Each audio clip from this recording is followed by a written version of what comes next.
Spekulasi Datuk Seri Anwar Ibrahim mempunyai majoriti kerusi mula bertiup kencang apabila beliau mengadakan sidang media khas. Ahli Parlimen Port Dickson itu membuat satu pengumuman penting mengenai jumlah sokongan yang diperlukan untuk mengambil alih kedudukan sebagai Perdana Menteri. Datuk Seri Anwar Ibrahim sudah mencapai kata sepakat dengan 20 wakil rakyat dari Perikatan Nasional untuk beroleh majoriti sokongan daripada keseluruhan 222 kerusi Dewan Rakyat. Presiden Parti Keadilan Rakyat PKR, Datuk Seri Anwar Ibrahim mendakwa bahawa beliau kini mempunyai sokongan majoriti ahli parlimen untuk menubuhkan kerajaan persekutuan yang baharu. Dalam pada itu, Anwar Ibrahim juga memberi jaminan bahawa beliau mempunyai dokumen tetap yang tidak boleh diragui bagi membuktikan beliau kini mempunyai majoriti untuk menubuhkan kerajaan baharu. Butiran itu akan diberikan selepas beliau menghadap Yang di-Pertuan Agong yang ketika ini berada di Wat Diraja Institut Jantung Negara IJN. Ketika diajukan mengenai latar belakang ahli parlimen yang menyokongnya, Anwar Ibrahim sekadar mengulangi bahawa ahli-ahli parlimen yang menyokong terdiri daripada wakil rakyat pelbagai parti termasuk UMNO. Datuk Seri Dr. Ahmad Zahid Hamidi berkata ramai ahli parlimen UMNO dan Barisan Nasional telah menyuarakan sokongan. Namun Ahmad Zahid bagaimanapun tidak menjelaskan secara terperinci bentuk sokongan itu. Bendahari Bersatu Sabah Datuk Muhammad Arifin Muhammad Arif menjelaskan kenyataan ahli parlimen Port Dickson itu hanya taktik dan strategi menjelang pilihan raya negeri PRN Sabah Sabtu ini. Dalam pada itu, DAP mengumumkan akan memberikan sokongan kepada Presiden Parti Keadilan Rakyat PKR Datuk Seri Anwar Ibrahim sebagai Perdana Menteri sekiranya beliau mempunyai majoriti untuk membentuk kerajaan. Naib Presiden PAS pula Datuk Muhammad Amar Nik Abdullah berkata kenyataan yang dibuat Anwar tidak boleh menentukan perubahan kerajaan kerana ia perlu melalui perkenan Yang di-Pertuan Agong Al-Sultan Abdullah Riayatuddin Al-Mustafa Billah Shah serta usul di Parlimen. Gabungan Parti Sarawak GPS tidak pernah menyokong Datuk Seri Anwar Ibrahim dalam memperoleh majoriti kukuh untuk membentuk kerajaan baharu dan akan terus kekal dengan Perikatan Nasional yang dipimpin oleh Yang Amat Berhormat Tan Sri Muhyiddin Yassin. Kesemua 11 ahli Parlimen Parti Amanah Negara Amanah memberi sokongan penuh kepada pengerusi Pakatan Harapan Datuk Seri Anwar Ibrahim untuk membentuk kerajaan baharu menurut Presiden Amanah Muhammad Sabu. Dalam satu kenyataan, Muhammad Sabu berkata sokongan itu seperti mana yang telah diputuskan oleh Majlis Presiden Pakatan Harapan sebelum ini. Seperti yang telah diputuskan oleh Majlis Presiden Pakatan Harapan, Parti Amanah mengesahkan bahawa semua 11 orang ahli Parlimen Parti Amanah Negara menyokong sepenuhnya kepimpinan Datuk Seri Anwar sebagai pengerusi Pakatan Harapan dan memberikan kepercayaan kepada beliau untuk membentuk kerajaan baharu. Terkini, Istana Negara mengesahkan bahawa Datuk Seri Anwar Ibrahim dan isterinya Wan Azizah Ismail telah diterima untuk menghadap Yang di-Pertuan Agong Al-Sultan Abdullah Riayatuddin Al-Mustafa Billah Shah. Dalam satu kenyataan, Datuk Pengelola Bijaya Diraja Ahmad Fadil Syamsuddin berkata bahawa majlis itu bagaimanapun ditangguhkan susulan kegeringan Seri Paduka dan terpaksa dirawat di Institut Jantung Negara. Anggota Parlimen Port Dickson itu berkata bahawa dia telah diperkenankan untuk menghadap Yang di-Pertuan Agong tetapi majlis berkenaan terpaksa ditangguhkan susulan kegeringan Al-Sultan Abdullah. Adakah Datuk Seri Anwar Ibrahim bakal menerajui negara menjadi Perdana Menteri ke-9?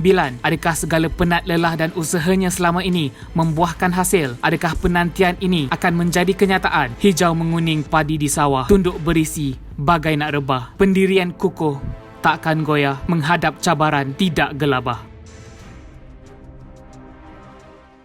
Untuk info dan perkembangan politik yang lebih menarik, sila subscribe, share dan like saluran TV One Channel.